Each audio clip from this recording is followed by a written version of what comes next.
ये अक्टूबर का महीना जम्मू कश्मीर के डेली वेजर्स के लिए या आर्जी मुलाजमीन जिनकी तादाद सरकारी नंबर्स के मुताबिक 60 से 70 हज़ार या 67 के दरमियान या 63 हज़ार कुछ डेटा बताता है, लेकिन ये कहीं ज़्यादा हैं जो इंसाफ के मुंतज़र हैं। और अक्टूबर का महीना और भी इम्पोर्टेंट है इसलिए क्योंकि 23 तारीख को असेंबली का इजलास शुरू होने जा रहा है। 24 तारीख को लोकसभा के राज्यसभा की 4 सीटों के लिए पोलिंग भी हो रही है और असेंबली सेक्रेटरीट में पोलिंग होगी। मगर इस सेशन के दौरान पिछले इजलास में जो कमेटी बनाई गई थी उसने क्या काम किया है वो भी सामने आना चाहिए। और मैं इसलिए आज ये बात कर रहा हूँ क्योंकि जम्मू कश्मीर सरकार ने बजट की तैयारियां कर दी हैं। 20 तारीख का वक्त दिया गया है।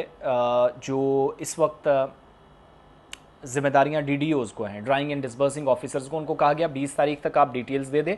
आप का 2026 और 27 का जो बजट बनेगा, रिवाइज्ड एस्टीमेट क्या होगा और आपके अंदाजे और खर्चे क्या हैं वो बता दीजिएगा।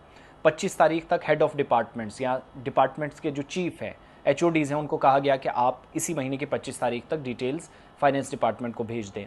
और सबको कहा गया कि एडमिनिस्ट्रेटिव पार्ट पर किस डिपार्टमेंट का कितना खर्चा होगा, कितना पैसा कहाँ खर्चना है, पॉलिसीज़ क्या है, प्लानिंग क्या है, रिवाइज एस्टीमेट्स या जो एस्टीमेट्स हैं, तरमीम शुदा आपके अंदाजे हैं या तखमीना लागत है वो बता दीजिएगा 30 तारीख तक।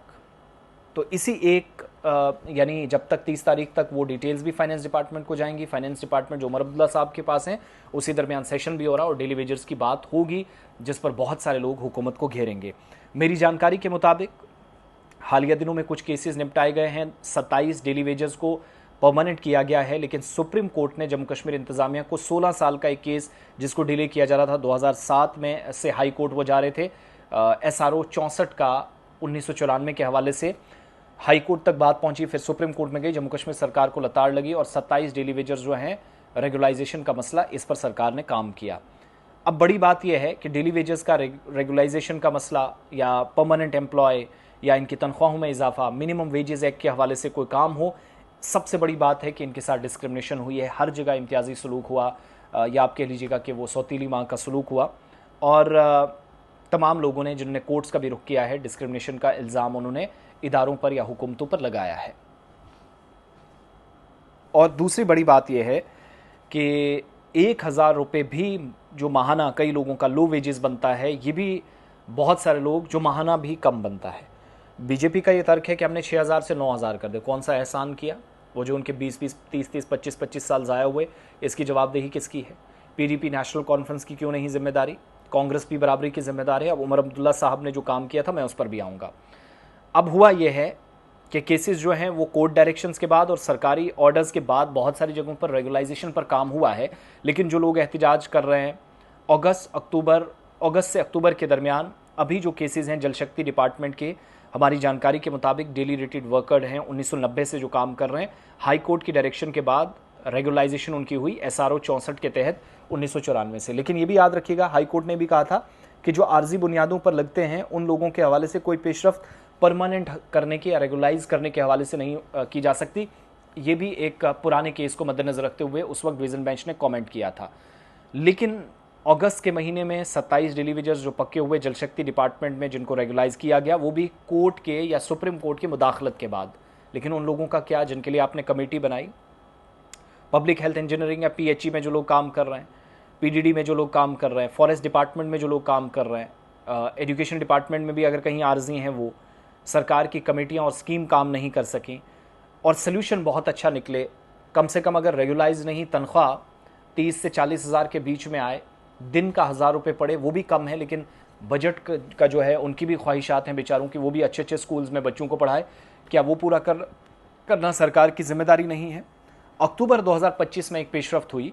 जम्मू कश्मीर उमर अब्दुल्ला सरकार ने हाई पावर कमेटी बनाई कि डेली वेजर्स के इश्यूज़ और उनकी रेगुलाइजेशन कैसे की जा सकती है। मार्च 2025 में से 6 महीने का वक्त दिया गया कि 6 महीने में आप रिपोर्ट करें। डेडलाइन जो है वो पास हो चुकी है, अक्टूबर 2025 तक वो रिपोर्ट आनी है। मार्च, अप्रैल, मई, जून, जुलाई, अगस्त, सितंबर, वो 6 महीने बीत चुके हैं आज मैं जब अक्टूबर में आपसे बात कर रहा हूँ। ये बात इसलिए ज़रूरी कर रहा हूँ कि यहाँ डिपार्टमेंट क्या लिख कर देंगे। बजट की तैयारियाँ शुरू हो गई हैं और अगर HRA 30% तक या 3% तक बढ़ाया जा सकता है, रेंट हाउस अलाउंस मरकज़ी उसूलों के मुताबिक, सेंट्रल रूल्स के मुताबिक जम्मू कश्मीर के एम्प्लॉयज़ का बनाया जा सकता है वो 30% तक, 20%, 10%। तो क्या आपके पास तनख्वाह बढ़ाने के लिए, बजट रेगुलाइज करने के लिए, या सिर्फ और सिर्फ तनख्वाह बढ़ाने के लिए आपके पास नहीं है? मिनिमम वेजेस एक्ट की आप खिलाफ वर्जी नहीं कर रहे हैं? फिर उस कमेटी ने क्या काम किया है?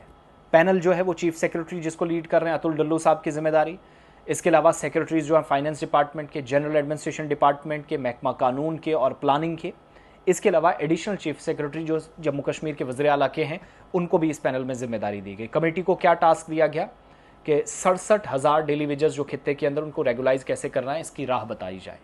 प्लस ये भी कहा गया कि सुप्रीम कोर्ट की जजमेंट जो इस मसले पर है उसको भी मद्देनजर रखा जाए। और पिछले दिनों सरकार को इस सिलसिले में राहत मिली है, क्योंकि तमाम लोगों को परमानेंट नहीं किया जा सकता और किस बुनियाद पर किया जा सकता है, सुप्रीम कोर्ट का एक पिछले दिनों निर्णय आया या फैसला आया। मगर कमेटी जो है 6 महीने की डेडलाइन दी गई, सितंबर 2025 में खत्म हो गई है, कोई जवाब उस पर नहीं आया। रिजर्वेशन पर भी टाल मटोल हो रहा है और मिड सितंबर में रिपोर्ट्स ये पता चली कि सरकार ने रेगुलराइजेशन का जो प्लान है वो सबमिट कर दिया है।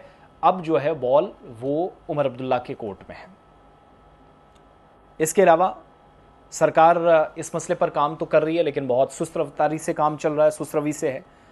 अब आज के वक्त में कैजुअल लेबरर्स हैं जम्मू कश्मीर के अंदर, डेली वेजर्स हैं, उनकी फोरम्स हैं, इनके जो रिप्रेजेंटेटिव्स हैं वो मुतालबा कर रहे हैं कि ज़्यादा कुछ नहीं कर सकते, कम से कम उसी तरीके से काम करें जैसे बाकी स्टेट्स के अंदर है। अगर रेगुलाइज कहीं नहीं तो इतनी तनख्वाह तो हो, कम से कम इज़्ज़तदार ज़िंदगी कोई अपनी जी सके।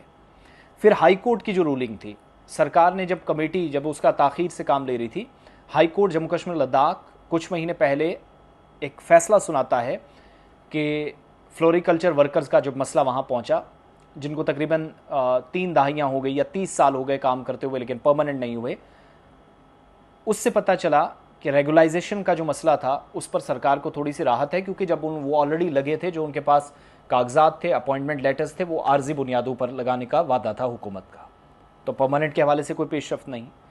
और फिर कहा गया कि उन एम्प्लॉयज़ को जिन्होंने सबसे ज़्यादा वक्त गुजारा है, अगर हुकूमत के पास ऐसा प्लान है तो उनको सबसे पहले कंसीडर किया जाए। और हमारी जानकारी के मुताबिक रिपोर्ट सबमिट कर दी गई है। इस सेशन में बड़ा हंगामा होने का जो है वो आसार हैं। कैजुअल लेबरर्स या डेली वेजर्स का मसला बड़ा संगीन होता चला जा रहा है। अब कोई हुकूमत गिरेगी या बनेगी या रेगुलाइजेशन के मसले पर तय होगा और डेली वेजर्स तय करेंगे।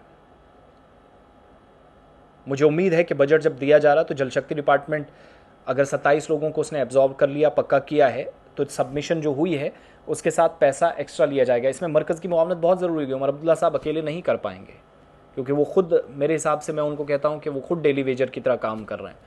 तंग तलब किया जा रहा है, वो टसल चल रही बिटवीन राजभवन और CM ऑफिस, तो बड़ी मुश्किलात हैं राइट नाउ। यहाँ से आगे सूरत हाल क्या बनेगी ये देखने वाली बात होगी, लेकिन कोई अच्छी खबर बहुत जल्द पॉसिबली अल्लाह करे कि इन डेली वेजर्स को इस सितंबर और अक्टूबर के महीने के बाद अब आए।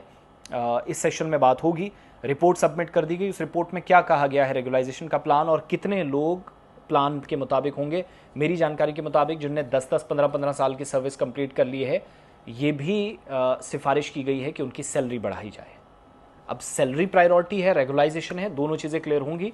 उम्मीद है कुछ दिनों में रिपोर्ट सामने आ जाए। इधर बजट की तैयारियां हुई हैं, तो अगर परमानेंट मुलाजमीन का अलाउंसेस बढ़ रहे हैं, सारा कुछ बढ़ रहा है, 7th और 8th पे कमीशन तक बात पहुंच गई है, तो बेचारे बेसिक पे से भी नीचे हैं, जिनको गले से पकड़ कर रखा गया है कि आपको काम करना ही करना है, लेकिन मर्जी हमारी होगी, तनख्वाह कितनी देंगे, उन डेली वेजेस का क्या कसूर। अल्लाह करे कि हुकूमत इस वोट बैंक की सियासत से बाहर निकले और बेड़ा पार हो जाएगा। जिस गवर्नमेंट ने भी